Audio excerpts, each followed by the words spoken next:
Hello, welcome. This is Todd Osborne, your official scorekeeper at Long Beach Little League, and I'm going to give you a training in how to use GameChanger. So, we at Long Beach Little League were the last Little League in District 38 to adopt GameChanger. GameChanger is an online scorekeeping system. We were very devoted to our old school methods of keeping the books for a long time, but I am here to tell you that GameChanger is better, yes, dare I say, better than the old school method. You don't have to keep the physical book. It's saved there in the cloud as long as you ever want it. It automatically computes stats. And bottom line, it is multiple choice. You just push buttons. GameChanger will just kind of give you a decision tree of questions to go through. You select your options, and it gives you a fully complete game at the end. So I'm going to start at the beginning. I'm going to try to make this training universal for all levels. So forgive me if I'm kind of jumping back and forth, because certain things will only apply to certain divisions because the rules are a little different. But if you were not able to come to any of the in-person clinics, this should serve as a perfect substitute for that. So it's okay. And hopefully you enjoy this. Hopefully this answers all of your questions. Okay, first, the app itself. So let me exit out of it so that you all can see it. This green box here with GC GameChanger on it. I think most of you are familiar with it, but if you're not, you are going to need to download this app. Now, there are many different versions of the app. Technically, you do not have to spend a dime of your own money. We would never ask you to do that at Long Beach Little League. You can do the free one.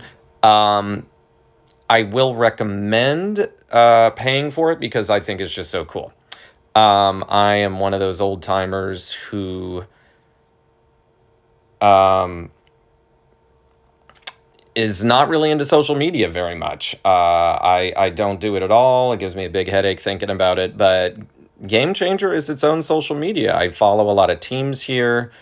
You can see, Millikan Varsity Rams, freshman Rams. I can follow some of the students that I work with, check out their win-loss record, watch the games in real time, check out all kinds of stuff. Who got on that game, all of that stuff is going to be updated there on a continual basis. So it's super, super cool. Okay. So, where to begin? Well, first, you do not have to be an expert to do this stuff. You are listening to somebody right now. Just 4 short years ago, I did not understand much of anything about scorekeeping in baseball. I always loved baseball. I could follow games. I always enjoyed it, but the finer aspects of how the game is scored and how stats are awarded, that was a profound mystery to me. And I'm sure I have a lot to learn, but I can go over the basics with you now. If you don't know the difference between an at-bat and a plate appearance, that's okay. I didn't understand it either. I can go over those things with you. I've learned a lot in my 4 years here at Long Beach Little League, and I'm here to help. Okay, so first, getting started, before I actually go in and kind of show you some stuff, we have some really, really cool resources for you. Up in the skybox, there are 3 iPads. They are all labeled for the field that they are associated with. So we have one for Nieto, one for Marshall, one for Huntley. Now, not going to give you guys the code or the access to the box. That should be open already. Only board members are allowed to do that. But if it is open and you are scoring a game, feel free to go up there. You will need to, like a typical app, you'll need to go to your account here in the bottom right if it's already signed in, and you would click on that sign out option there. It would sign out whoever's ever previously signed on, or if no one was signed on, it would ask you to sign on. You are going to have to commit that email and password to memory so that you can log back in. But that being said, the Skybox has Wi-Fi. The iPads are hooked up with that, and it's got a pretty good range, so you can sit in most areas of the park there in the bleachers and get the Wi-Fi and score a game. The iPads, now to me, they are going to be superior to keeping score on your phone for a couple of reasons. First, the battery life is wonderful, several hours. I can't tell you how annoying it is to score a game, and when you're done, it burns through like 90% of your phone. Also, you get a much bigger screen, and sort of the configuration of where things are is a lot easier. A lot of things are much more visible. There is nothing wrong with scoring a game on your phone, but to me, it's just so much easier and a nicer experience if you use the iPad. So those are there for you. Those are there for you to use, and feel free to go up and get them. Now, to score a game, you need to be designated as a scorekeeper. So let me go here. So this team here, the Detroit Tigers, this is my son's team this year. If I click on this, actually, it's probably a bad example. I don't think I've been named an administrator yet, but I can show you where that would be. If you open a team and you go to team, you'll have these tabs here. You see players on the left, staff in the middle, and followers on the right. So this is the setup for that team. Here is the staff. We have our two coaches, Matt McClendon and Walt Cortez. Robin here, our team parent, is one of the administrators as well. You're allowed one more administrator, so they'll either add me there, but there is another way to do it as well. All administrators can keep score. So if you're designated as staff here, I'm calling that administrator. You can keep score to any game. But there is another designation. If you look down in the bottom, it says team permissions, videographers, and scorekeepers. If you click on that scorekeeper thing, okay, now whoever is the staff would have to approve you. Essentially, they type in your email address that you have with your GameChanger account, and you are added there. Now, I prefer being an admin because you have more flexibility. You can schedule practices, cancel practices, schedule games, cancel games. You can do a lot more of that kind of stuff. If you don't care about that, the designation for scorekeeper should work fine. There were a few glitches with it last year. GameChanger assures me that all that's been fixed. So I would primarily ask whoever your staff administrators are to add you there. And they can remove you. They can add somebody else. If you don't want to keep score at a particular game, it's not like you're locked in for the whole thing. They would just kind of remove you temporarily for that game and then add someone else in your place using their email address, and then they would become the administrator. And you can swap them in and out easily. But there is this scorekeeper function, and my understanding is I think it's unlimited, or at least it doesn't take away from your administrator position, and you are allowed to keep score there, okay?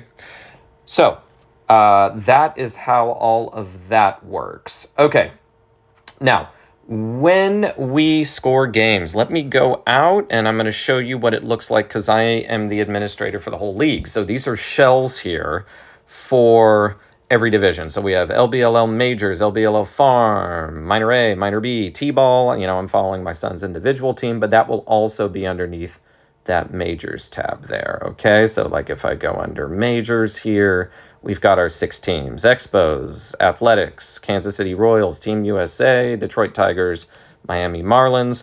It gives you the win-loss record since the season hasn't begun. That's all 0. But what's really cool is GameChanger will show you who's in first, who's in second, etc., etc. And you can follow all that stuff. Tell you how many games back you are, how many runs scored. Here is our schedule. So if you look at the top, you have standings and then schedule. If you go to schedule, this gives the schedule for the overall league for majors, okay? You have your leaders there, okay? These are stats for batting, pitching, fielding.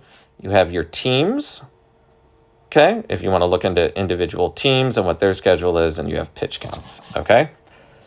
Just a cursory kind of, going over everything here. Okay. Now, Chris Kymig, he is the big tech wizard for our league. He has set this up already where this is designated head-to-head. So, for instance, here's how I learned GameChanger is my son would do travel ball in the fall. And so we had a team. Tell you what, I'll show you that real quick. So we were on the Quakes. So you guys can see that fall 2025.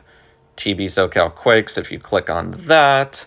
And this is, a record of all the games that we played. I'm one of the admin on here. The team is, I guess it's somewhat defunct now. I think it might still be going on for the spring, but different players. At any rate, I was the admin, and as we would play a team, a lot of travel ball games, tournaments, you have no idea who you're playing until the morning of. You show up, there's the team. You would just ask them, what's your team name, and you can search them in GameChanger. I can show you how to do that. We won't ever be doing that in Long Beach Little League. It's all pre-programmed and set up for you. The schedule's in there. But at the top here, on your home page, there's a search bar, and you can do a search. Couple of hints, if you see where it says state, okay, you can, narrow it to California, hit apply filter, you can type in the season. But what's really cool is it's like on social media when you're searching for somebody but you're not friends with them yet on social media. You search there, the teams will come up, and you can find them that way. Now, when you do that, you can put them in as your opponent, and you can keep scoring a game. And that other team you're playing will do the same to you. They will search for you, and they will keep score.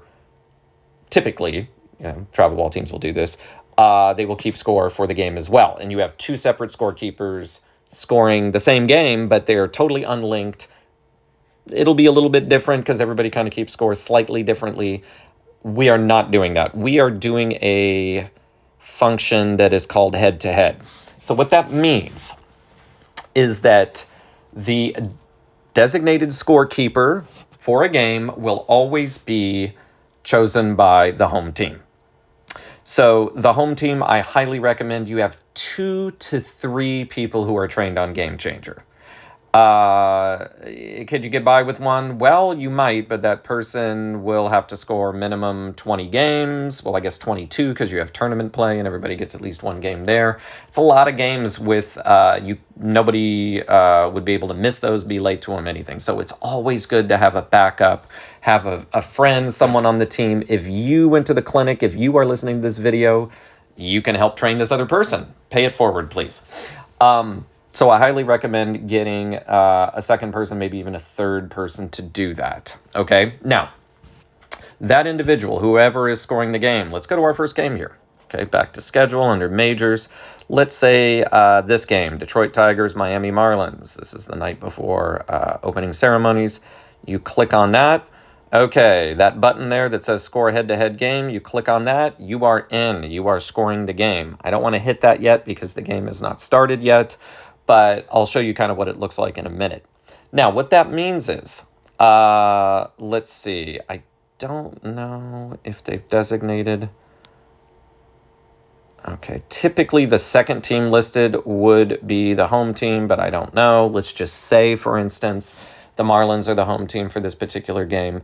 They would be responsible for designating a scorekeeper, and the Tigers would not score the game. Now, some people are adamant, I want to score the game, I need to score the game. We highly recommend that you don't do that here. Please, please, please don't try to go in there because people did that last year and it did kind of mess things up. Now, to most people are relieved when they hear, oh, I don't have to score a game, I can sit back and enjoy it. Other people really love to keep score. We are asking, do not score a game if you are the away team. You have your own responsibilities. Home team, you are scoring the game on GameChanger and someone is keeping the pitch count. The away team, you are going to do the scoreboard, which is also a very important job. So you have responsibilities. Now, if you absolutely, positively must score, what I would recommend is creating another team on GameChanger, for your team. You can even call it the same thing. But that one would not be linked to Long Beach Little League. It wouldn't be in the schedule, and it would not be messed up with that head-to-head function. My recommendation, sit back and enjoy the game if you're the away team. Don't bother with all of that stuff. Trust that the other team will keep score reasonably well enough. The argument I hear is that the other team is going to mess up, and then my kids' stats are all messed up. Hey, this is Little League. The stats are fun, but at the end of the day, we're not here for that. We want the kids to have a great time. Just sit back and enjoy it. Because, again, if you try to go in there and score it while the other person's scoring it on a head-to-head function, it's going to mess it up. Okay. So we talked about head-to-head. The next thing. Okay. Now, through this process, it might seem overwhelming. You guys might be like, what's going on here? I'm really confused. First, I like that this is a video. I'm going to try to cut this up into chapters so that you all can kind of skip to the portion that you really want to listen to. You can rewind it, all of that good stuff. Also, keep in mind, we are a rec ball league. We are not hyper competitive in a travel ball sense, meaning no one will be mad at you. Okay, I remember last year there were people that were very, very anxious about keeping score, and they were very worried that someone was going to yell and scream at them for messing things up. We are not going to do that.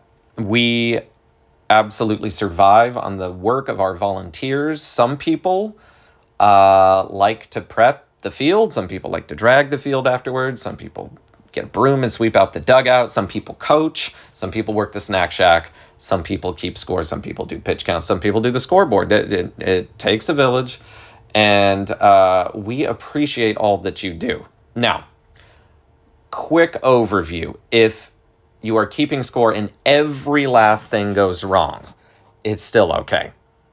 Okay, we only need to know one thing, and I'll ask you, I'll give you like 5 seconds to think about it. When you are scoring a game, what is the most important thing that we want to know? Now, if you answered the final score, you are correct.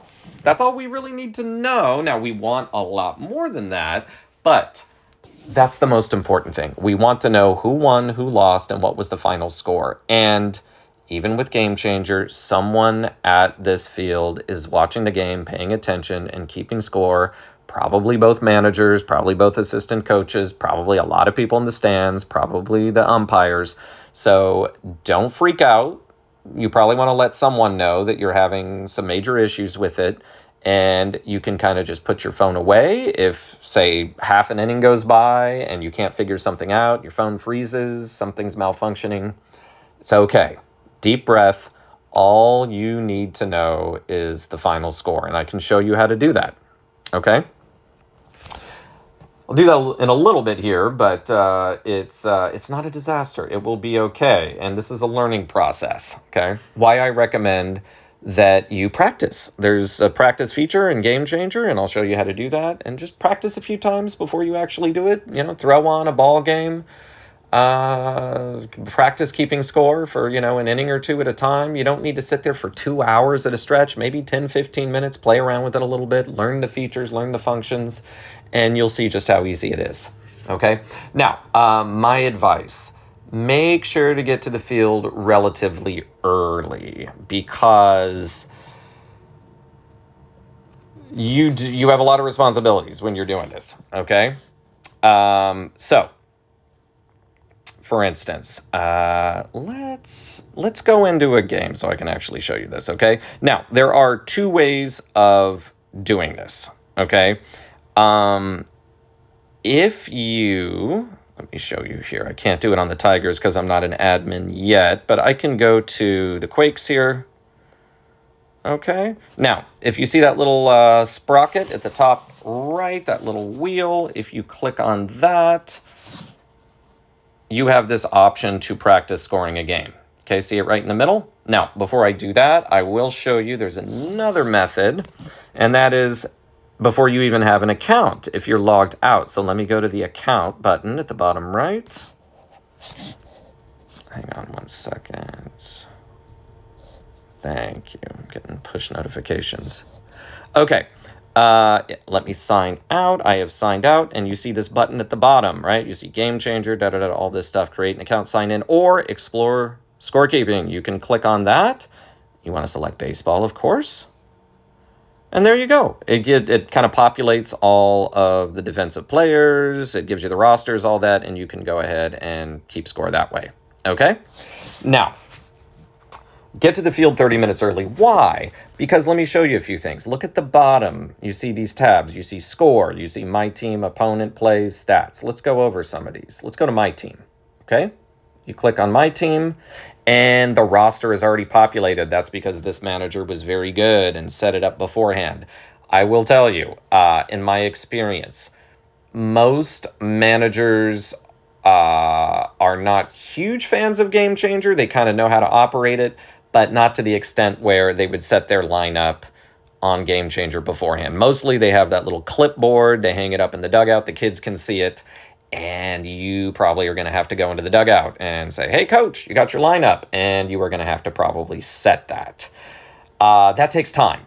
And people are always going to want to talk to you and everything. You do have a job to do. It's a serious thing, keeping score. And it takes a lot of focus and a lot of work. So make sure you don't have distractions and make sure you get to that field early. You're going to need to do that with the opposing team as well. Now, there's a couple of ways to do this. So let me show you as if there was no lineup, okay? So if you look at the bottom here, these buttons, add from bench, create new player, clear lineup. Let's clear the lineup, and we will imagine that you don't have it. Okay, so the lineup, okay? See the tabs at the top? It says lineup roster. Okay, roster is your 12 kids that are on the team in no particular order. The lineup is the batting order for that particular game, okay? That can be set by the manager beforehand, but I will tell you 9 times out of 10, you're going to have to set it yourself. It's not that big of a deal, though. I'll show you how to do it, okay? This button that says add from bench, okay? You can do it that way. You can click add from bench, and then you would just select them in the order that is on the lineup that you're reading from the coach on that little clipboard, okay? So we'll say Reynolds, Underwood, Roberts, Vivek, Browning, Masterson, Santos, Wong, Ashton, Issel, and Parker in that order, okay? Boom, we're done. We just have to click done there. Now, big warning, this big blue button at the bottom, it's very attractive, it's huge, it's eye-catching, it says create player. Stay away from that button. Okay, that will only create problems for you. That is a big no-no. Imagine a big red button there that says stay away. Why do I say that? Because if you click it, it will ask you to enter the name of a new player. All of the players should already be in there. By creating a new player, you are going to mess up the stats. You're going to have doubles of a particular player, and it will mess up your stats for you. Okay, so please don't do that. Don't hit the create player button. They all should be there, okay? You click done. You've got your lineup, okay? You've got your opponent there. There they are, okay? And they are there. Now, there is a way to scan the lineup. Okay, I don't know if it's going to let me do it here. Let me sign in and do it from the inside, and we'll see if it works better that way. Hang on one second, getting my email there. By the way, if you need to email me at all, please do so. tosborne79@gmail.com. Ask me any question. Or you can text me. I probably won't give my phone number over this video, but you can get it through Long Beach Little League. There's a lot of people that know me there. And you can text me at any time. I live close to the field. I'm usually pretty available, particularly on weekends. If you text me, most likely I'll respond pretty quick and help you out if you have a question. Now, let me see here. Let me go back to the Quakes and see.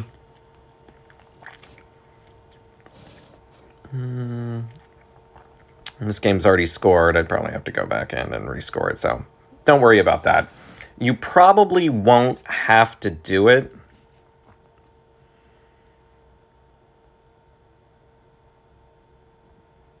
Let's see if I hit resume scoring here.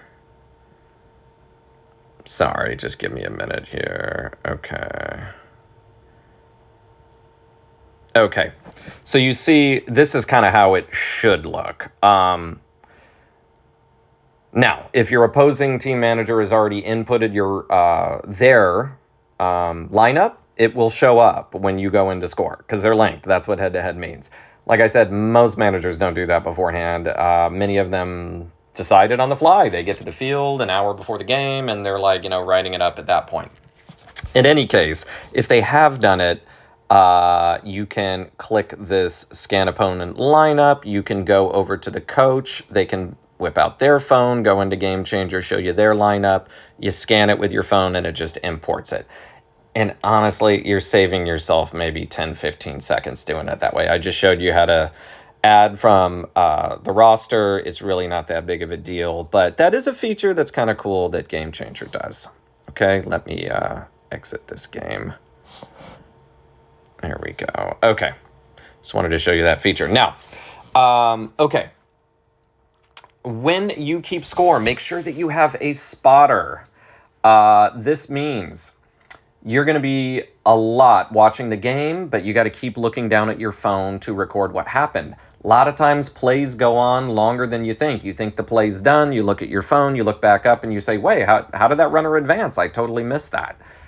That's what the spotter's there for. Okay, I'm calling him a spotter. This is just someone you can sit next to and score the game. Now, I have problems sitting next to people when I am scoring, particularly my family, because they want to chat the entire time. And no matter how many times I tell them, I'm very sorry, but I am working, I'm keeping score, they are talking to me, and I cannot talk and pay attention to the game at the same time and have a conversation. So I usually remove myself up to the skybox. If you want to, you are totally entitled to go up there. It's a wonderful view of the game up in the Huntley skybox, Marshall skybox, not too bad either. And you can watch it up there. If you like, you can invite a friend up there who will sit there and kind of help be your spotter. Sometimes the scoreboard person's up there, the pitch counter's up there, somebody else. But whoever it is, it's good to sit with someone who's watching the game and can fill you in when something happens. If you lose track of the count, you can always ask the umpire. That's a great thing. But you can always ask your spotter as well. Okay? Try to avoid distractions as much as possible. You may think, well, in between innings, I can run to the snack shack. I can, run to the bathroom. It will be very, very hard because in Long Beach Little League, we are changing the outfield every single time, and you want to try to be as accurate as you can and reflect that. So I would advise against leaving. Make sure you have a bathroom break before the game. Try not to leave because a lot is going on in between innings. If they change out a pitcher, you cannot miss that. You got to make sure you know that, okay? All right, last caveat before I go in and actually start showing you how to score something is there will be a tendency, it probably will happen to you. It happens to me constantly all the time, is I score a game, and particularly when I am scoring an error. It's a team member of my son, and I believe that this kiddo has made contact with the ball, put it in play, but probably reached on error rather than got a hit. I record it that way, and I get a text message an hour or two after the game, and it reads something like this: Todd, my child is in tears over the fact that he didn't get a hit today. Could you please go into GameChanger and change the stats, and that way he can see he got a hit? Don't do that. That is a big, big no-no. Once a game is solidified, once it is over, it is done. Now, if there's a big issue that, I missed something, I made a mistake on something, and it not doing a favor for another parent, you can text me, you can call me. I am an admin on every division, every team. I can go in and change things that need to be changed. But you are forbidden from doing that. Once the game's done, it is done. And I will tell you, there will be a tendency of people to want to do that. It's tricky. It's tricky. Now, the general rule of thumb is when you are determining error versus hit, you ask yourself the question, would an average player demonstrating average effort been able to make that defensive play to make the batter out? If the answer is yes, and they do not make the play, then it would be an error. If, for instance, your shortstop makes an incredible athletic play, runs, dives, and the ball bounces off the end of their glove, but it was a superhuman effort, that is not an error. And you would just rule that a hit on the batter. Okay? All of these things are happening very rapid in real time. No one is going to get upset with you. You are the scorekeeper. Whatever you determine it is, it is. Okay? Now, because of that, a lot of the managers will say, well, the stats are kind of meaningless then. A lot of these scorekeepers don't know what they're doing. I would take issue with that. The stats are not meaningless. Some managers at the end of the year will ask me, Todd, can you share these stats for majors with me? Because I need to vote, and I want to know who had the best batting average, or who had the best on-base plus slugging, etc. And they do use them. Now, I will say it's apples to apples. Even if you're scoring incorrectly, if you're scoring everyone consistently, then the stats should really mean something. At any rate, do the best you can. No one will get upset about this particular stuff. When in doubt, ask me. I love to answer questions, okay? I don't like to deal with major family situations after they've blown up. So don't do your friend any favors by going in and changing a play after the fact. It shows up. I will find out about it, and I'm going to have to talk to you about that and say, like, why'd you change this after the fact? And it'll create problems, so don't do that. Okay, so let's take a look at some of these scoring options, okay? So let me go in again. You would have to go into a team that you are already the admin on. So again, I'm going to go down to the Quakes. I'm going to go to my sprocket in the top right. See this last game when I went in and hit resume scoring? It thinks I'm still scoring because I didn't technically end the game. I'll show you how to do that real quick. We have that problem sometimes. You go in, you hit resume scoring, and you are going to have to now end the game. So you go to menu, top left, and you hit game over. Skip and finalize game, exit game. Okay, sometimes it takes a minute before it shows up on the main page, but no, it's already there as finished. Okay, so go to the sprocket in the top right, and we are going to practice scoring a game right here in the middle. Practice scoring a game. Boom. Okay, there we go. Let's go over a few basic things, okay? All right. I did setting the lineup. Let's see. Okay.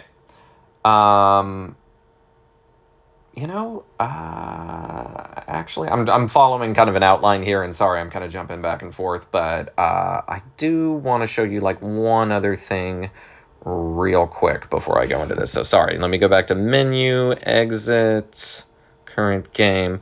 Let me show you some of the stats here, because this is really cool stuff.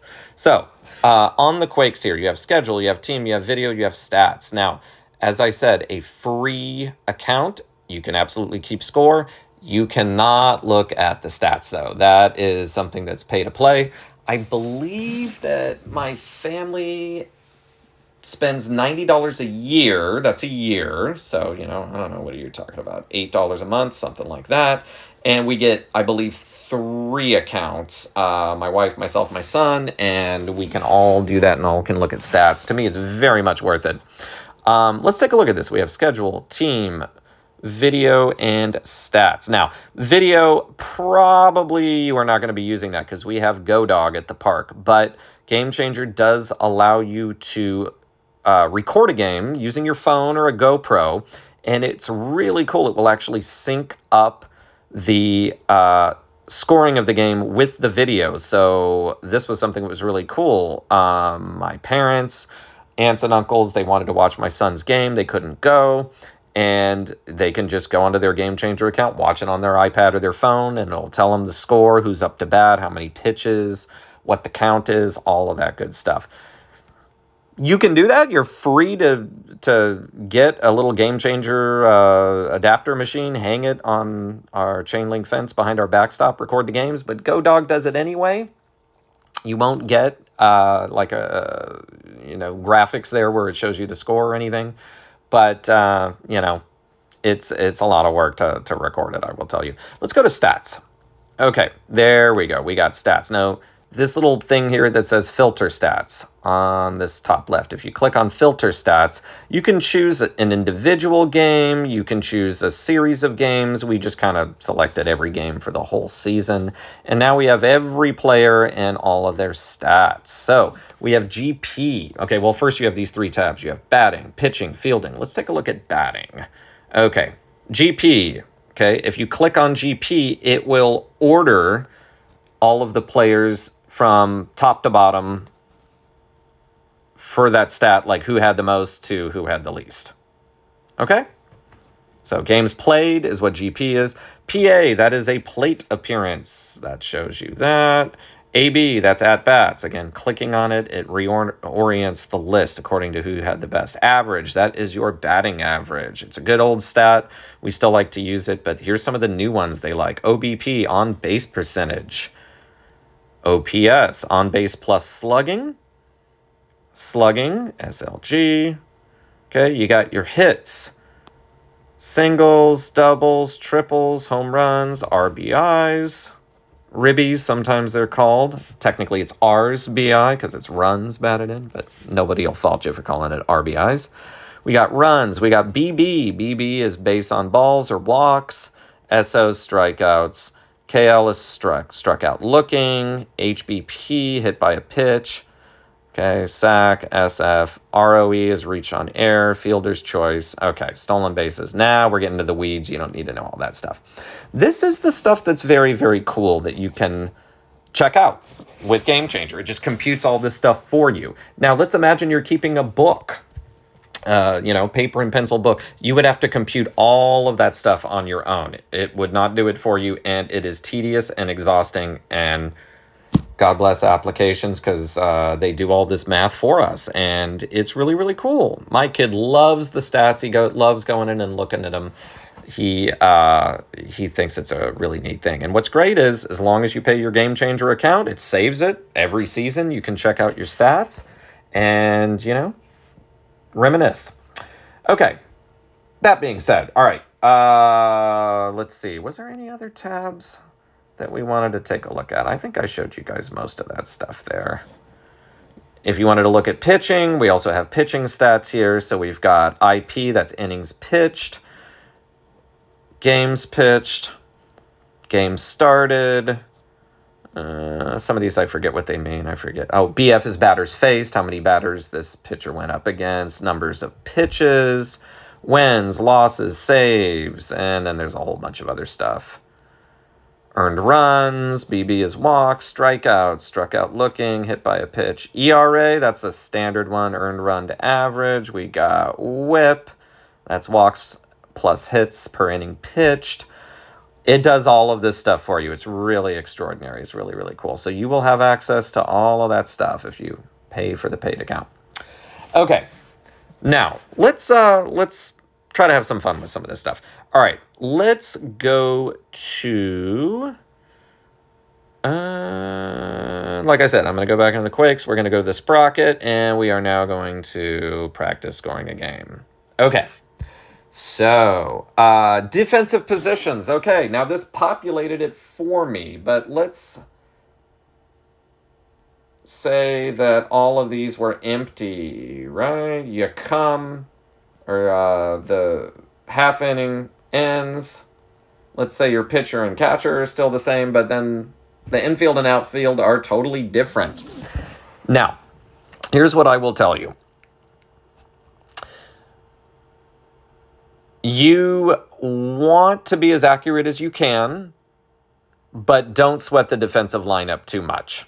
What is absolutely essential is that you set the pitcher, and we have that, R. Houghton, and the catcher, T. Moore.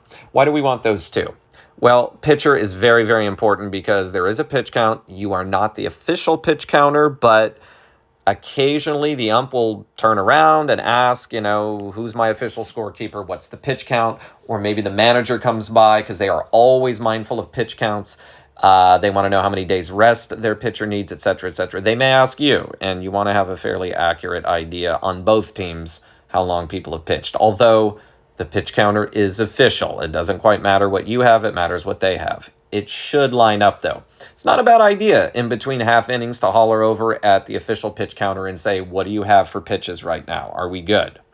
Scoreboard person will probably be doing that a lot. It's always good to confer and make sure that you're lined up and, hopefully as close as possible. Now, let's say there is a pitching change. You just click on R. Houghton, number 34, and you swap him out. Let's say D. Thompson comes in. You got to reflect that. Let's say T. Moore here, the catcher. He is swapped out. You just click on him, you press on him, and you put D. Baxter, number 44, and you change it. Okay, now I'm just going to kind of populate the rest of these randomly. It won't matter, but try to be as accurate as you can. If, for instance, you are playing a team where you say, I don't know these kids, and they only have numbers on the back of their jersey, they don't have names, and it's exhausting asking everyone, who's that kid? It's okay. In all honesty, GameChanger, when you are scoring a game, all the stats it's going to give you for kids that are in the outfield is defensive stats, and that's not much. It's just going to record who made an error, etc., etc. And honestly, even managers don't even really look at that stuff. We only really look at offensive stats and pitcher and catcher. You want to know, of course, your catcher, how many pass balls they had, the fewer the better. And your pitcher, you're going to want to know all of their stats. Not really going to want to know your left fielder and what their defensive stats were. So do the best you can. Pitcher and catcher essential. The rest of the team, do the best you can defensively. Okay? All right. Let's look at the undo button. Okay? Now, if you are looking at this screen, what GameChanger does is it has the 5 most common outcomes after a pitch. And you see them left to right. You have a ball, a called strike, a swing and a missing strike, a foul ball, and ball in play. Now, some of you might be saying there's a lot more things that could happen. That menu comes up when you hit the baseball that says pitch, like this, and you will get a whole litany of other things there, right? You still got ball, called strike, swing and a miss, foul ball, ball in play, hit by a pitch, intentional ball, intentional walk, catcher interference, illegal pitch, and all kinds of other stuff, okay? Now, I want to draw your attention to the undo button, which is at the top right there. Okay, you see that button there?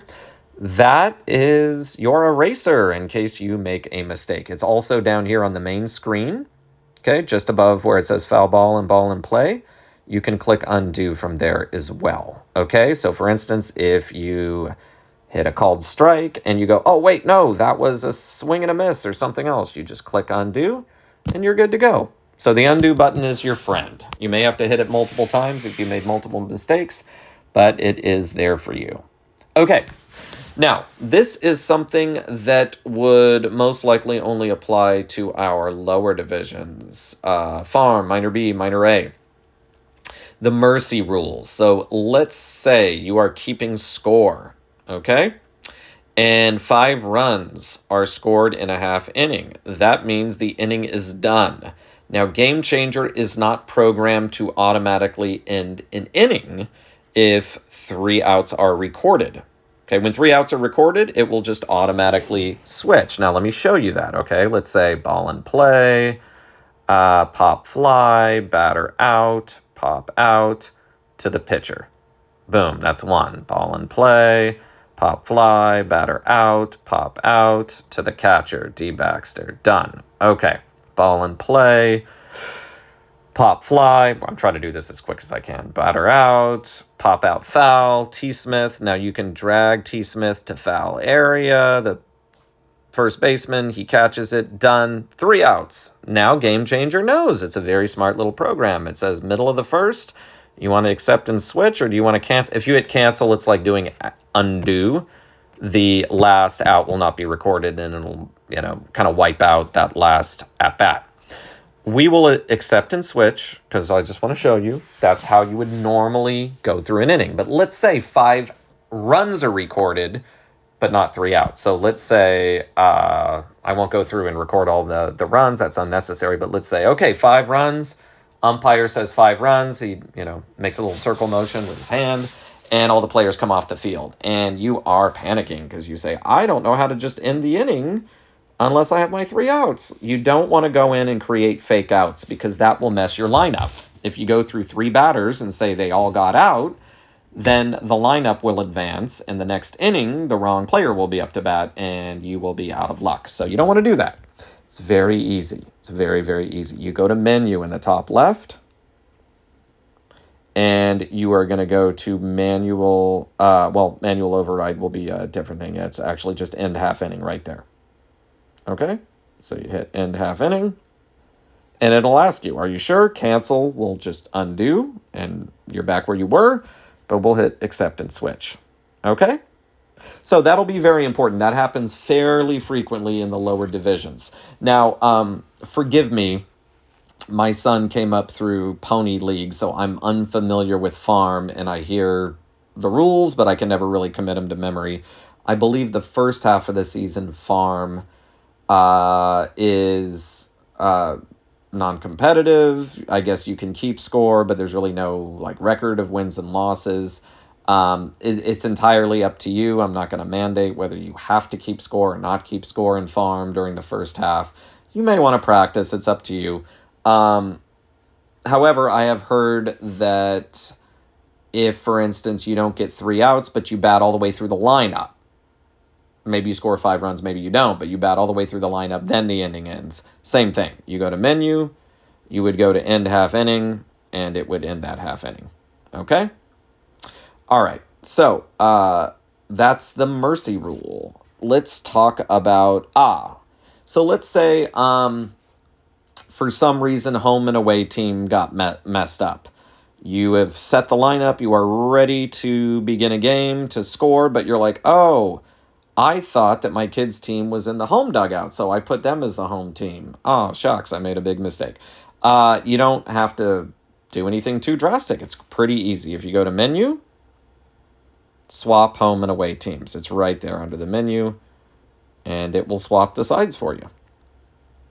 Now, you want to do that before you start scoring anything because everything else will get messed up. GameChanger will know that the away team bats first, and if your team's there, you don't want to go there and start scoring and correct batters that are up. You got to do it at the beginning, but you can hit swap sides, and it will do that for you. It's pretty cool. All right, basic stuff. Okay, you are scoring. It's a strike. Okay, we got called strike. You can click that. You've got swing and a miss. You can do that. You've got foul ball. Okay, those are the 3 different ways you can do a strike. Pretty easy.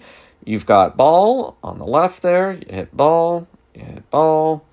You hit ball. Okay, we've got a full count going there. And let's do the different strikeouts, okay? So, called strike. Boom. Okay, a backward K indicates that the batter had a called strike. Now, a backward K in the scorebook at the end of a game indicates that the last strike was looking. Okay, and that is considered to be, coaches, managers like that stuff because striking out looking is a worse result than striking out swinging. They always want to say, don't get cheated. If you're going to strike out swinging, go down swinging, go for it because you at least want to have a shot. When you got 2 strikes, anything close, you're going to swing at it. And if the batter is just standing there with the bat on their shoulder, looking like a statue, then that's kind of a worse result. It's not really any worse for the game per se, but, managers are going to want to know that. Okay, so a backward K is that the last strike, the final strike on that at-bat was looking. A forward K, okay, would indicate that you struck out swinging, okay, and of course you can't strike out on a foul ball. Okay, now, fly out. Let's say you got a fly out, fair versus foul. I guess I kind of already did that, but let me show you again. So let's say the pitch goes, the batter swings and hits it. So you want to click ball in play. You push that.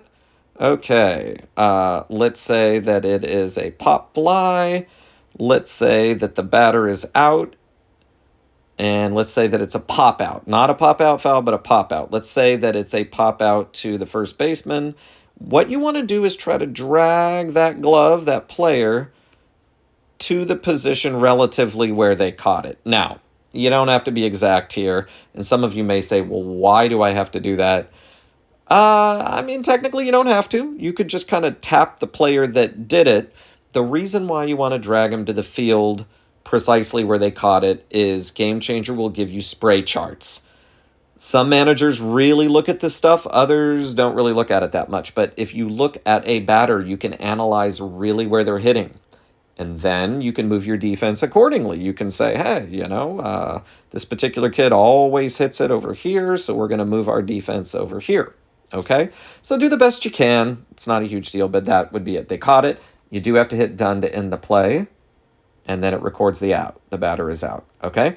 Now let's say ball in play, pop fly, batter out, but let's say it was in foul territory. So you hit pop out foul. T. Smith goes over here to foul territory, catches it, done. Okay, now I'll ask you, acceptance switch, what is the difference between catching a pop out in fair territory versus foul territory? Not much. I will say this is something that, again, I didn't know until a couple of years ago. If a batter hits a foul ball, and it's just a foul ball and hits the ground, then the runners cannot advance. If the batter hits the ball and a player catches the ball in foul territory, the runners can run as soon as that ball is caught. It's almost as if they caught it in fair territory. Okay? All right. So we have, we did strike, ball, foul. We did flyouts. Okay. So let's do a ground out. Okay? So we will hit ball in play. Okay, ground ball. Okay, and we will say that this batter is out at first. So you click out at first. Now, let's say the shortstop got it. So C. Reynolds, I'll just drag him over there, kind of where he caught it, and then he throws it. So then you tap the first baseman, K. Parker, to indicate that this was a 6-3 play. Okay, and what I mean by that is each of the defensive players will have a number. You don't really need to worry about that with GameChanger. That's something you do more with a paper book. But GameChanger does record it, and they'll say, oh, that was a 6-3 play. So what I mean is the pitcher is designated as the 1 position, the catcher 2, the first baseman 3, second baseman 4. Then for some reason it jumps to the third baseman. I don't know why, but it does. 5. The shortstop is 6, left field 7, center field 8, and right field 9. And so if you hear someone say, well, that was a 6-4-3 double play, what they mean is, and we can simulate this, okay, ball in play, ground ball. You know what? Actually, I need to go back. I need to put a player at first if I'm going to do that, don't I? Okay, so let's say 4 straight balls. 1, 2, 3, 4. We got a runner on first. Now let's simulate a double play. Let's hit ball and play. Ground ball. We will say that the batter is out, and then GameChanger knows, oh, is this just that the batter's out at first and the runner made it to second okay, or is it a double play? We'll click double play. Okay. The ball is hit to Reynolds, who then flicks it over to the second baseman, Underwood, who then throws it over to Parker. Done. Both are out, and it records it as a 6-4-3 double play. All of it will just be automatically recorded to GameChanger, and you just had to touch the screen a couple of times. It's very, very cool. Okay? So that is a double play. So a walk, I kind of already did that, but 4 balls, 1, 2, 3, 4, and you got your walk. Okay, very simple to simulate there. Now, let's say a manager intentionally walks someone. The only way you can really record that is to do 1, 2, 3, 4 on the balls. You click it 4 times. Even on an intentional walk, 4 pitches will be... I don't know whether to say awarded or whatever, but they will be recorded to the pitcher, even though the pitcher didn't throw it. That's just the way it works for Little League. Okay. Let's see. Walk. Hit by a pitch. Okay. Very simple. You don't have it under your nice simplified menu at the bottom. You got to hit that baseball that says pitch. Okay. And hit by a pitch. You just select that option. your batter takes the base. Simple as that. Okay. What about a bunt? Okay, so again, that's kind of a rarity, so it's not on that popular option at the bottom. You have to click the baseball that says pitch, and you are going to hit ball in play, and you are going to select bunt. Okay, now it will ask you all of these options. Okay, was the batter out on a bunt? Was it a sack bunt where the runner ended up being safe? Was it a foul ball? Was it a single? Was it a fielder's choice? Fielder's choice double play? Error? Da, da, da, da, da. Okay, so some of these options are a little bit complicated, but let's just say that in this case, the batter is out. They bunted,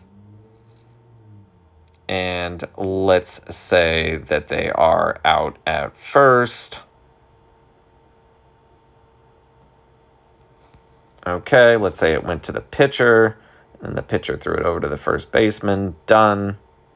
Okay, notice our other two runners advanced because we didn't select any of them being out or any of the other options.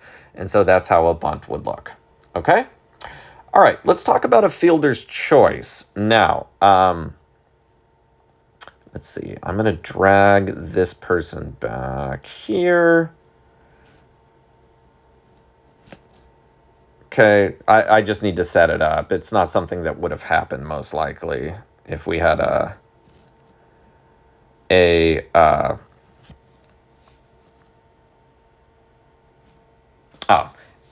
we had a bunt on that last play, then and the batter was thrown out before they reached first, you would not have this person still at first. But I just need to set this up to do the fielder's choice. Now, the reason why it's not lighting up at the bottom, notice our ball, called strike, swing, all that stuff, all those buttons at the bottom, they're not lighting up. That's because we have reached the end of the lineup. GameChanger wants to double check. Did a player arrive late? This is something that is a little difficult, but it's not the worst thing in the world. Let's say you go to your team and someone was added late. You can add them from the bench and add them in that number 10 slot or whatever slot they're in.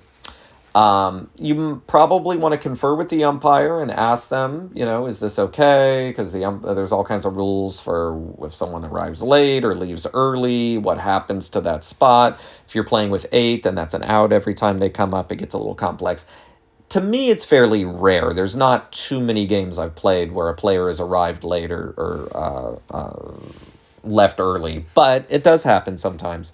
9 times out of 10, what you're going to do, you're going to go back to that scoring tab, and you are going to hit the pitch button, and it's going to say, okay, do you want to add a 10th batter or just go back to the top of the lineup? 9 times out of 10, you just want to go back to the top of the lineup. But it will always ask you when you get to the bottom of the lineup, like, okay, are we just going back to the top or not? Okay, I believe it only does it the first time that you go through it, okay? If someone arrives later on and you've been through the lineup a number of times, talk to the umpire. They know the rules better than we do, and if we're adding someone at that point, you can still add them. You just go to your roster, my team, and you'd add from the bench there, okay? All right, fielder's choice. Let's see how we do this one, okay? Now, this was something, again, fairly basic scoring rule. I didn't understand it when I was first learning how to do baseball scoring, but here's what this means, okay? And I probably should have mentioned this before when I was going over errors and whatnot. Let's say no one's on base, batter's up, batter hits an easy ground ball to the pitcher. Pitcher should easily, with ample time, be able to make the throw to first, and they don't. Problem is, you don't want to count that as a hit because you don't want to award the batter for doing something where, by all rights, they should have been out. That should not count for their batting up. Now, they're on. Doesn't take away from the fact that they reached first, but they reached on error. Okay? So, I can show you how to do that. I don't think I've done that yet. Okay. That's coming up in a little bit. But another example would be a fielder's choice. Okay? Now, what a fielder's choice means is there's a runner or multiple runners on base. The batter hits it, and the fielders choose to make an out on one of the other runners rather than the batter that's running to first. Yes, you reached first, but it does not benefit your batting average because someone was still out on that play. They could have thrown you out at first, but they chose to get the lead runner or the middle runner. Okay? And so a fielder's choice actually will negatively affect the hitter's batting average. So here's how that would be recorded. You hit ball in play, ground ball, and we have that FC, that fielder's choice option, okay? So we'll say, it could even be a double play, okay? FC double play. Let's say that happened, okay? So we hit FC double play. Let's say that Timur grabs it, and it's a straight ground ball to the third baseman. He steps on third. He then spins, throws it over to the shortstop, who tags second. And boom, those two are out. Okay, that even ends the inning, so the hitter doesn't even make it to first. But we can do an individual fielder's choice. Let's do it now, okay? No one's on base, no outs, ball in play, ground ball.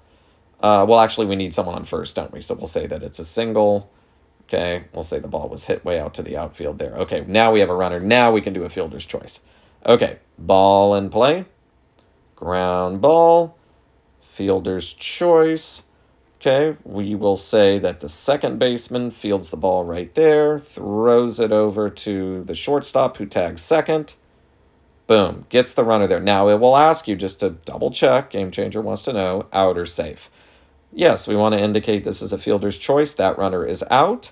Baxter, number 44, reached first, but it's not technically a hit. It's a fielder's choice. Okay, they got on base, they put the ball in play and hit the ball, but it's not recorded as a hit in terms of their batting average. Okay? We have done double play. Let's talk about hit versus error. So there's a couple of different ones we can do. Again, if the batter hits the ball, but an average player should have been able to make the play and get the batter out before they reached first, then that particular batter is out. Now, if they made a mistake, they either fielded the ball not very well or they overthrew it to first, yes, the runner reaches, but they reach on error. It will not benefit their batting average. In fact, their batting average will go down a little bit for reaching on an error. So let's show you how that would particularly look. Okay, so first let me show you what a hit would look like, okay? So ball in play. Let's say it's a fly ball, and it's a single, okay? And it goes way out here to center field. Browning has to get it nearly to the warning track, and you have those two runners on, okay? Now, let's say that there is now an error. Here's how that might look, okay? So let's say the ball is put in play. It's a ground ball, and it is an error. You see error right there. You hit error, okay? We'll say G. Wong goes through his legs at third, but he's able to, turn around and then go get it. But by the time he does, everyone's safe. Okay? Now, there could be other types of errors. Let's say the ball is in play. Ground ball. Okay, let's say error. Wong fields it okay, throws it over to K. Parker, and Parker just misses a relatively easy throw to him. It hits his glove and he drops it. Okay, you have to, GameChanger won't know if you just, record it that way. And so you have to say, was the throw bad or was the catch bad? We'll say in this case, first baseman Kelly Parker, bad catch, error on him, the run scores safe. Okay? Now, you can do it the other way. Ground ball to Wong, error. He throws it over to the first baseman. Let's say the throw is not fantastic. Wong fields it okay, but let's say he throws it, the ball bounces maybe 4 or 5 feet in front of the first baseman. This is where it might get difficult. Sometimes the first baseman makes a great pick. That's what it's called when you scoop it up with your glove on a bounce, on a bad throw. That's great. I would say even in the majors division, a pick is a very hard play to do for a 12-year-old. I would say that's probably, if the first baseman misses it, that would be an error on the third baseman, okay? Major League Baseball might have different rules. And again, don't sweat that kind of stuff. Who made the error? The person that threw it? Okay, well, Sometimes it's obvious. Sometimes the third baseman throws it 5 feet over the first baseman's head or 5 feet wide. Okay, that's pretty obvious. Other ones, it's really close and you can't tell. Do the best you can. Okay, mark the error and just kind of move on. Okay? All right. So on this one, we will say that this one was Wong. He made a bad throw and another run scored. Okay? All right, so we have our errors. Where are we? Okay. Another thing. Let's say that we have a well, let's see. Do I have this a little bit later? Okay. Sorry. Oh yeah, I do have it. Okay, sorry. I've got a long list here. Okay. Hit with a runner on. Well, we've kind of done that a couple times. We could do that again. So let's say pitch. Okay, we want to go to the top of the lineup. Let's say ball in play. Let's say that this is a line drive to the outfield, and let's say this is a triple. Okay, center fielder runs way out here to get it. Boom, boom, boom. We're racking up the runs. Okay. Now, this will be one of the harder things to do. If you have multiple runners on and there is a ball that's hit, there's a lot of action going on. There's a lot of people on the field running in different directions. Do the best you can. You are going to watch the play until the end, and then you're going to record what happened. You may want to confer with your spotter and make sure, okay, the ball went to left field. This was a triple. These 3 runs scored. Is this what you got? And they confirm it. You're good to go. Okay? But that would be how you would handle one of those situations, a hit with runners on. Okay? All right. Let's say that Jackson, number 51, is on third. Let's say that we have a pop fly, and he is out because he ran home without tagging up. And the defense nabbed him at third, got him doubled up. So let's say ball in play. Okay, let's say it's a line drive. The batter is out. Okay, so let's say that it is a line out. You could do it double play, I think, but here's how I typically do it, is you hit line out. Let's say C. Reynolds catches it on a line drive. I would hit done, and then I would grab Jackson, move him off the bag a little bit, and then mark him out there, and put did not tag. Okay, you might be able to do it with a double play option. Sometimes there's multiple ways to record the same play that happened, but that's how I've always done it. Okay, and it'll work just fine. Okay, now it's going to ask you essentially who threw that ball. So we'll say Reynolds threw it to Wong. Okay, there we go. Okay. So that's how you would nab someone who didn't tag up. They went for it, the outfield caught it, or the infield caught it, threw it over to the bag, and doubled them up and tagged them out. Okay. A pickoff. Okay, let's put a runner on. I'm just going to walk this runner. A pickoff. So let's say you just grab Underwood there on first. You just move him off a little bit and then bring him back out. And you would say picked off. Okay. That's it. You could say that it was a back pick. The pitcher here, D. Baxter, threw it over to first. Underwood got a little cocky, thought he could make it, and got picked off. Okay? Let's get another runner on, all right? So let's say that they stole a base. It's very easy, okay? You would just record whatever pitch happened. Let's say we got a ball. We record the ball. And remember, in Little League, the ball has to cross the plate. Parker takes off running and is safe and stole the base.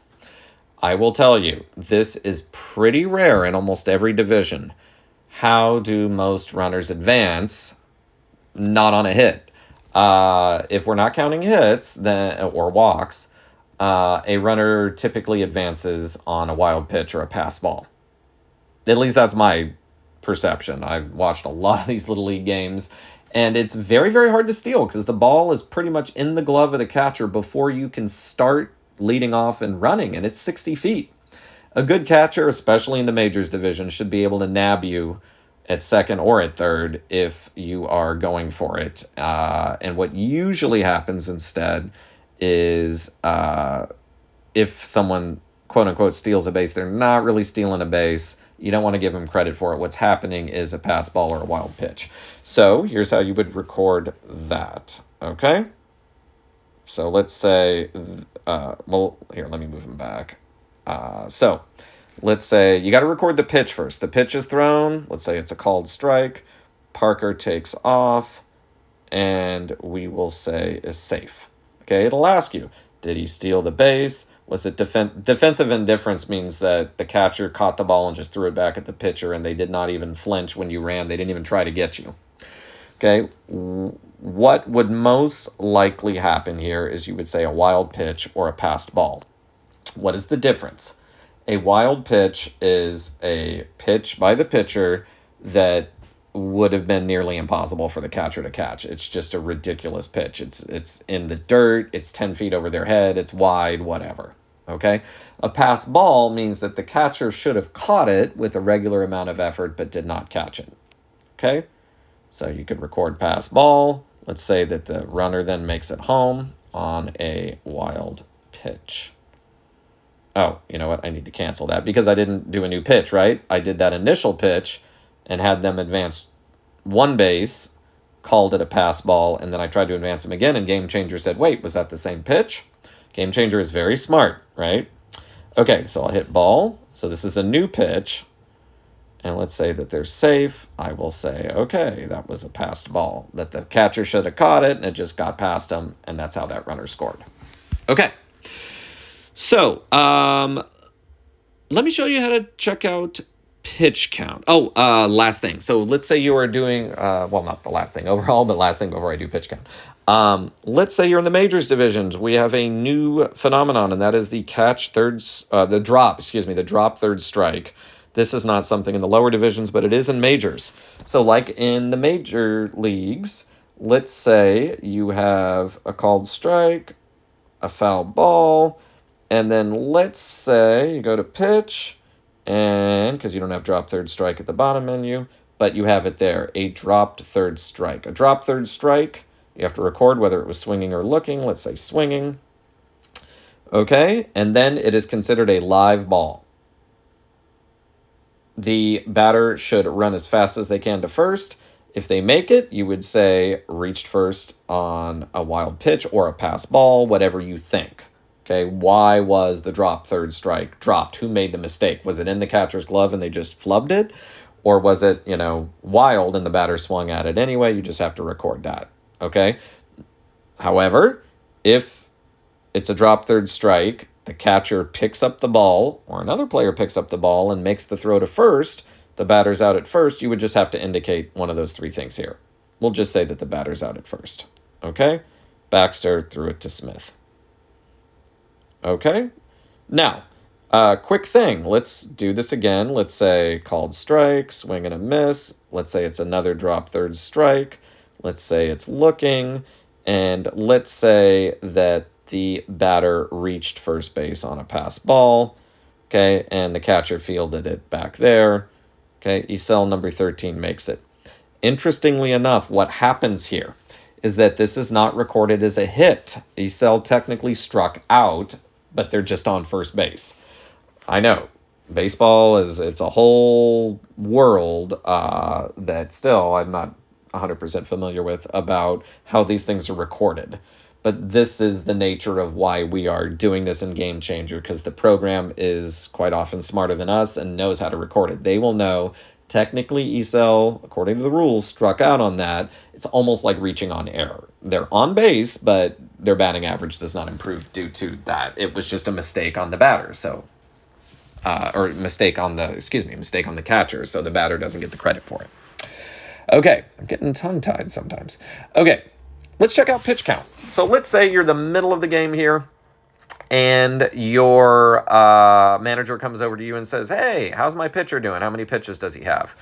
It's on your home screen here. If you are on the defense at the moment, GameChanger will have you up here. You see at the top right, it says pitcher number 25, D. Thompson, pitches 36, 3.2 innings pitched. 3.2 refers to 3 2/3 innings, 3 total innings pitched, and you have 2 outs in the 4th inning, but you haven't quite completed it yet.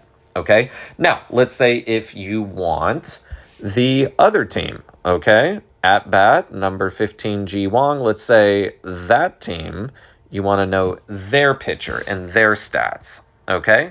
If you go to the bottom here where it says stats and you click on that, okay, and you go to pitching, all right, so we have D. Thompson, we have R. Houghton, that's the Tigers. If you look at the Lions here at the top, Santos was our 1 pitcher, 2 innings pitched, 11 batters faced, numbers of pitches, 14. And you would just relay that to the manager who was asking, how many pitches does my pitcher have? You could let him know real quick. Now, they could easily go over to the pitch count person, but if they ask you, is there a way to do it? In GameChanger, almost always yes, there's a way to do that. Okay, I'm going to show you how to do something very rare here, okay? So let me clear the bases. Let's get this person out. Okay, we're going to end the inning, except switch. Okay, so let's say that you want to put a runner on. This was something that happened to me. We were in TOC against Lakewood Village little over a year ago, and I did not know this, but in Little League rules, after you go 6 innings, if it's tied, you go 7 innings. If you go again to the next inning, to the 8th inning, you start with a runner on second base. This is like in Major League. During the regular season, postseason you don't. You start with a runner on second. When it happened, I was so flabbergasted, I had no idea how to put a runner on second base. It's actually very intuitive. Think for 5 seconds. If I want to just put a runner on base, but they didn't actually make it there, how do I do it? You would just touch second base, and it comes up. It says place a runner on second, and you do it. Okay? You would have to indicate who that is. When you do that, that's typically a courtesy runner. It will be the last player who made the last out. Who got out the last time. They would be the ones you indicate that one. I'll just say it was Houghton, okay? And then Houghton shows up on second base there, and you start with the runner on second, okay? A lot of this stuff is intuitive. That's why I love GameChanger. Okay, let's say that you are in minor B, and you have to end a game because of time. Okay, here's how you do that, okay? Same thing. You would go to menu. You would go to manual override. Oh, no, I'm sorry. You don't want to do that. You want to go to... Where are we? Oh, no. Oh, that's weird. It doesn't have it here. I'm sorry. Hang on 1 second. Okay, it should have the option here. I think because this is a practice one, it's not showing up here. But typically, you will have an option there where it just says end game. And you can just end the game. But I'm sorry. It doesn't seem to have that here. But trust me, it'll be there under menu. You can just kind of force the end of the game. You don't have to go to 3 outs. There are 12 minor B teams. There's a lot of them. We've had arguments on the board whether or not we want our youngsters in minor B to just play out a game, just kind of have a time limit, say, maybe an hour and a half. Don't start a new inning after that, and you just, once you start the last inning, finish it. Problem is with 12 teams, if they're constantly kind of going over 5 minutes here, 7 minutes there, it pushes the next game to start late. Games aren't starting on time, and it's a scheduling nightmare. It's just a big pain in the neck. So, forgive me that in practice mode, it's a little difficult to show you how to do that, but you would go to the game menu, and you can end the game from there. It'll show up on this menu. It doesn't on this one, but trust me, it does on the regular one, and you would just hit end game.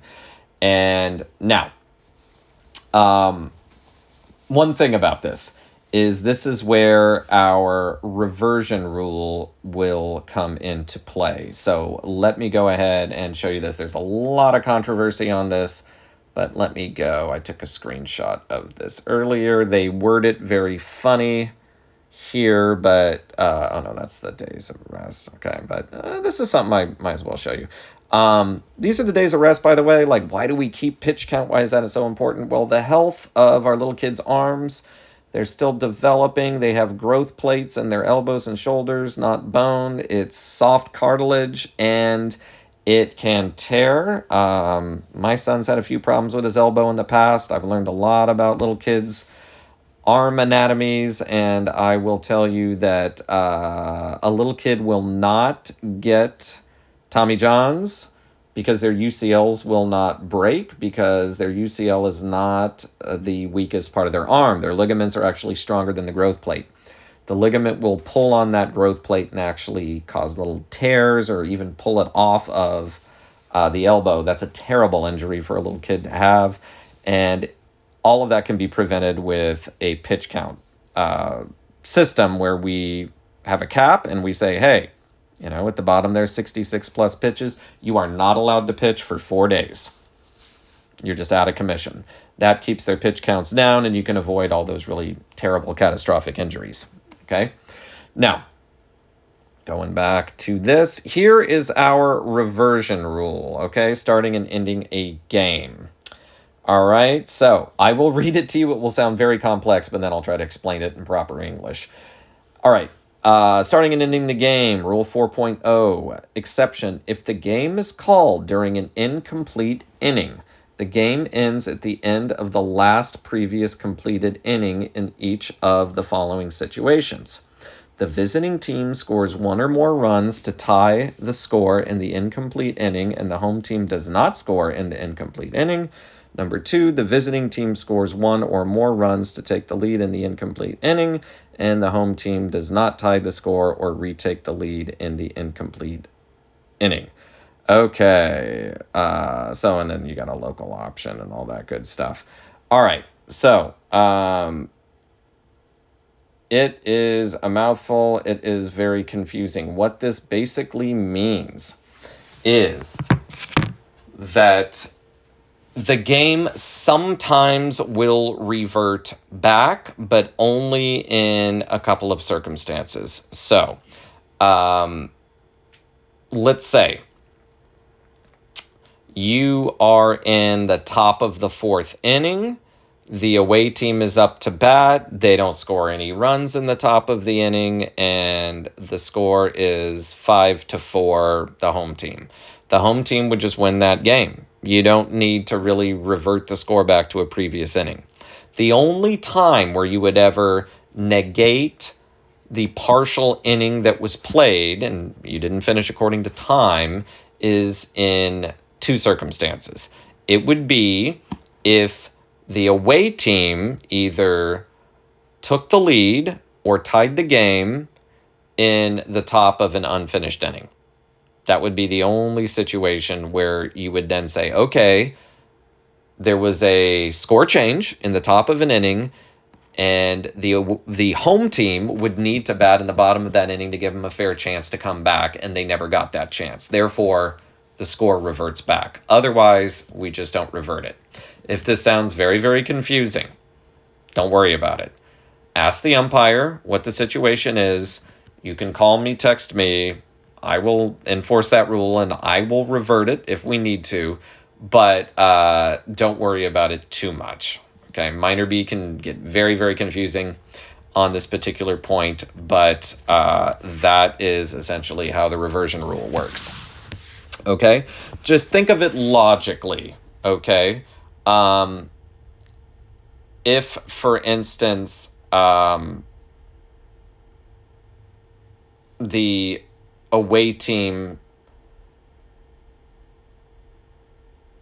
well, forgive me, I'm thinking of scenarios in my head while I'm trying this out, and they actually don't qualify. But at any rate, try not to worry too much about the reversion rule. It's rather complex, but basically think of it in terms of fairness. Okay, it's only really there to protect the home team if they don't have as many at-bats as the away team has, and the away team took the lead or scored in that last top half of that inning that was never finished. In those cases, it reverts. In all other cases, it would just end with the score that it's at. Okay. Let's see. End game because of time. Did that. Okay. So let me show you how to change the score. So this, imagine, is a terrible worst case scenario. It's the first game you've ever scored. Nothing's going right. Your phone's not working. Everything's crazy, excuse me. Here's what you would do. Keep score as best you can. You can just put your phone down and just count the runs. And at the end of the game, you just go to menu. You would hit manual override, and you can just plug in whatever score you want. Okay? You kind of stop keeping score, and it says Tigers 5, Lions 1, but let's say the Lions came back and won the game. Okay, there we go. And let's say they won it 6-5. You can just kind of plug in the final score, hit save, and the score changes. And then you can just end the game from there. Menu. And again, I'm not allowed to end the game here. I can just hit exit game, but there will be an option here because this is only a practice game. I'm not allowed to do that. But you would hit manual override. You would change the score, and then you would end the game, and that would be it. Okay? Again, you can always ask for my help. You can get my phone number. You can ask me.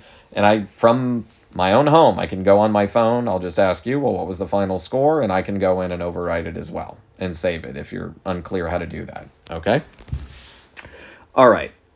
Finalize the game. Okay. So, yeah, again, I can't really do this on practice. I can go into one of these games that I already scored, so why don't I do that? I can show you that. So let's see. Exit current game. Okay. Let me go back and... Okay, I'll do it with the Quakes here and do this last one. Okay. All right, so if I hit resume scoring and I'm back in the game, I don't want to mess up any of the stats or anything like that. Okay, but let's say I'm resume scoring. Okay, so I would hit menu. All right. Okay, you have your manual override. You could change the score there, but we won't do that. Okay, you could end half inning with the mercy rule. Game over. That's how you would end the game, okay? So let's say you're in minor B, the time has run out, and you hit that game over. Could be a mercy rule too. There's also a mercy rule.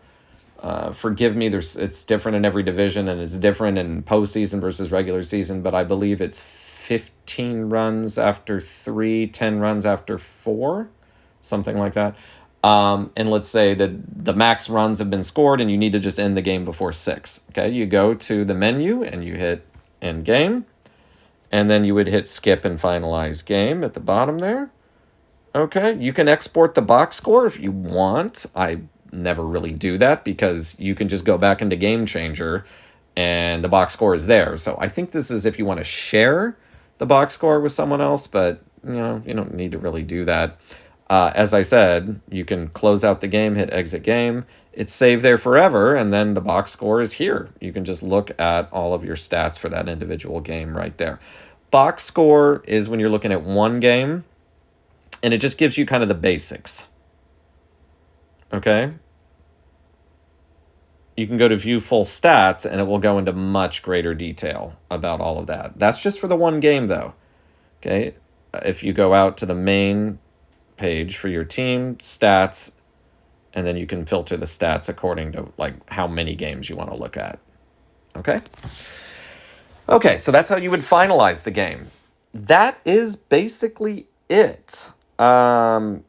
That may seem overwhelming, but I like the fact that this is now recorded on a video so that you can, if I do this correctly and I put the chapters and everything in like that, you can rewind, fast forward, go to the exact portion that you need to find. You can, if you didn't quite catch something, rewind it, go back to it.